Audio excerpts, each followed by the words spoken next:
Well, here's what made New Community fertile ground for this process that we used with radical mentoring. We already believe that mentoring is a key component to growing in faith, for the spiritual formation that needs to happen within all of us. And so for our leadership of our church, we believed that, and when this process came along and when this was something that was presented to us, it wasn't a difficulty for us in looking at it and not believing in the process.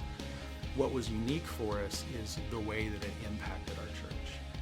What was unique is the way that it prepared our mentors and allowed them to also believe that process. As a leadership of the church, we see the power of mentoring already. We already see that accountability and that transparency and how powerful that is. But for these group of men that step forward as mentors, they had a tool that they could use to believe that too, and believe that they could be a part of that. And then for our mentees to take a hold of that and see their excitement in these men. But that all happens because the leadership believes that it's possible and believes that it's a good thing.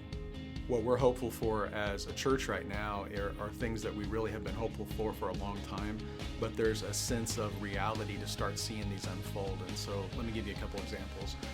One of them would be a sense of anticipation that some of these men are moving from involvement in the church, and we're anticipating some leadership from them. We're anticipating, because we're seeing these qualities in them, and they're finally seeing them for what they are. They're seeing these qualities as things that can contribute.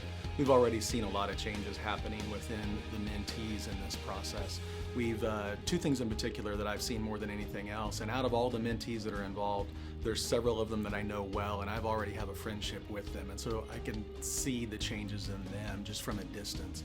The first thing that I have seen is in one of the younger mentees, to see the amount of hope that he has in his life about some of the things that he's already struggling with. And to be able to, he already knows his struggles, but to have this older gentleman really speaking into his life, he is so optimistic about these changes that are happening. The other thing that I've seen that has been really exciting for me to see is the way that two mentees that prior to this process, they knew each other by name, but they didn't know each other. And as mentees, they are getting to know each other really well, and they have both commented about how much they have in common with one another, and they didn't even know that. And so the potential for that, for me, is amazing. You know, based on this, if we're going to be relational as Christians, that's almost like the secondary thing that's happening along with the mentoring. There really hasn't been anything about this process that has surprised me, and it's not because I haven't seen great changes in people, but it's more been in just my view of what God does, and that God does big things. And so the process is exciting, and the process has been fun to watch, but nothing in it has shocked me, because I'm just seeing the things that God does in Scripture, and He does them in people still.